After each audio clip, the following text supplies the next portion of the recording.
Russell Simmons explains why he believes DJ Hollywood was the greatest contributor to hip-hop. So this is going to be a little odd to some people. They always see public figures as one thing or the other. And I am a multiple of things. You know, I'm a big supporter of poetry, hip-hop, comedy. I'm a big supporter of so many different, well, obviously political things. I care a great deal about the Palestinian plight. I care about the in our communities. I spent my whole life fighting the NRA. I care about the factory farming industry, which is in our communities, and I had an impact that I'll forever be grateful that I was able to have on the way that they process chickens at KFC and in the United States. I care a great deal about the prison industrial complex. I was lucky enough to get people out of jail, and I was an activist in many other areas, women's rights, all these things. And of course, I was in hip-hop, really in hip-hop. And today, I want to just say a few words about hip-hop because I gotten calls in the last 2 days from 3 hip-hop historians. And the last one was Daquan, and the other one's like really intellectual, like writing about hip-hop as if it was, I guess it is, such a great piece of history, and it's being documented now, and sometimes it's being misrepresented or represented one side but left out the other.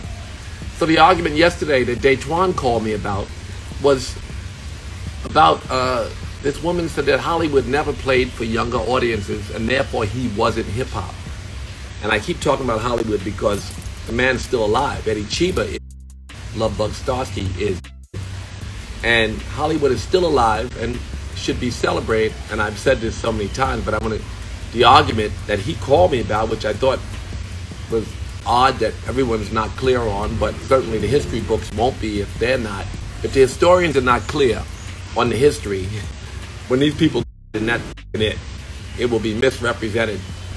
Now, to say that Hollywood never played for a hip-hop audience would be like to say, or he's not hip-hop, would be the same as to say that Kendrick Lamar is not hip-hop. Kendrick Lamar is hip-hop, ain't he? And so is Hollywood. Hollywood was a rapper. He didn't breakdance. In fact, he didn't want to play for breakdance audiences. He was forced to.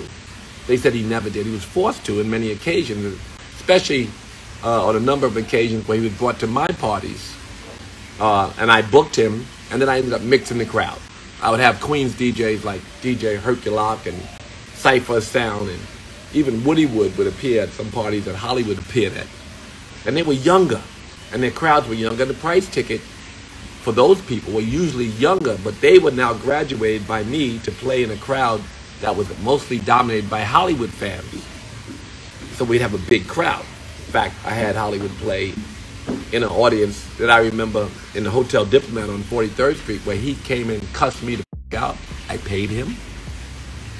And he just went out there, instead of doing that, a word for the wise on tranquilize, mind your body and soul, got this brand new rhythm now, gonna make it take control, let's do it. And the crowd go, let's do it. He would say, right now, mama, in your neighborhood, yes, once again, it's Hollywood. And he would rap, maybe over Evelyn Champagne King, To Be Real. But when he saw the crowd, he said, what do you get when you bust a super? And people broke dance and people smoked and all the shit he didn't like. But they were not really old enough, but we had a bar. Hollywood liked to play for the bar.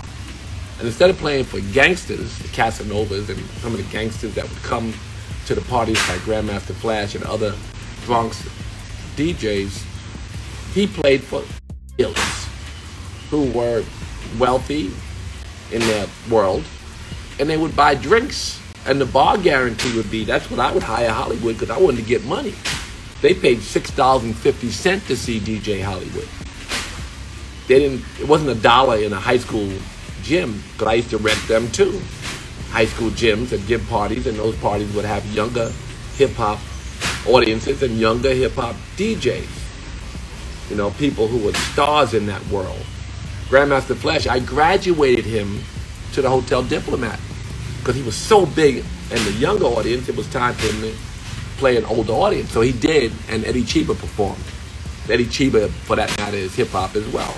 The crowd was younger, but it was old enough to get in the Hotel Diplomat, which was $6.50, not $1.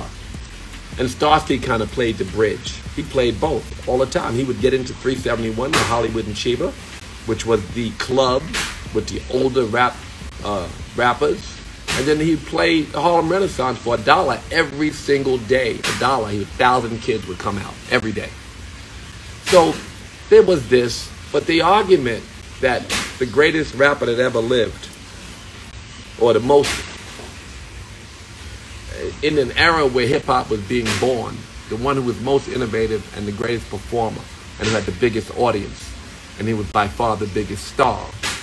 He had a red Cadillac. He'd drive it through your neighborhood, and you were the star of your neighborhood, and you were a rapper, or you were a DJ.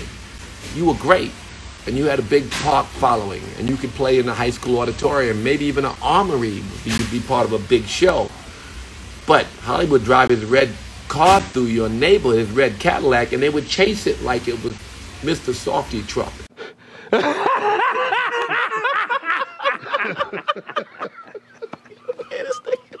So that's who Hollywood was. And when one day when they're doing hip-hop history, I hope that maybe this video or maybe my words will help to document the truth. Because any 70-year-old in Harlem or the Bronx who was around at that time will confirm that Hollywood was the greatest. And he was hip-hop. He played older, cooler gangsters. Not bangers, but gangsters. So Jack and all of the Corley and Supreme and Fat Cat and all of the Gusto and Heartbeat and all the dealers, they're all gone now. Eric Von Zip, they would show up and watch the great DJ Hollywood, along with a lot of people who could afford and who could get in to the club, 371, or to the Hotel Diplomat, Giant Ballroom, or wherever Hollywood played. I share this with you so you can hold it, maybe. There's such thing as history and archives. And although they've demonized me now, my truth will, I don't want to. And they'll tell my story, and they'll tell Hollywood's story. This is Hollywood's story today. And I wanted to share it because Daytwan, thanks for calling and trying to document it. Take this with you. Not only Daytwan, but all of the hip-hop historians. Nobody, as Will Smith said, remember Will Smith said, nobody, Charlie, is bigger. Nobody was bigger than Hollywood. Nobody contributed more to making rap records than Hollywood. And God bless Eddie Chiba. He was right under Hollywood, and right under him was Love Bug Starsky. And then, of course, the Grandmaster Flash and Melly Mel and some of the other great rappers and early pioneers contributed immensely to what we now celebrate as a worldwide phenomenon. But I hope when they write the history, that the history is, not I hope, this will be held on I'll put it on Instagram and someone will save it, and somebody who's paying attention, a hip-hop historian, will have this, and I will have said it. I'm going to need a second and calm down. And today, like every day, I'm preparing to meditate, but I wanted to get this off my chest because I slept on it, and I thought it'd be good to document it. My words about the great DJ Hollywood, who still lives. So as they're raising money to give to what they say the pioneers, raise some money. Oh, we'll take care. Let's take care of Hollywood. Let's give him his compensation and credit for what he's given to the culture. That's it. Have a beautiful day. Namaste.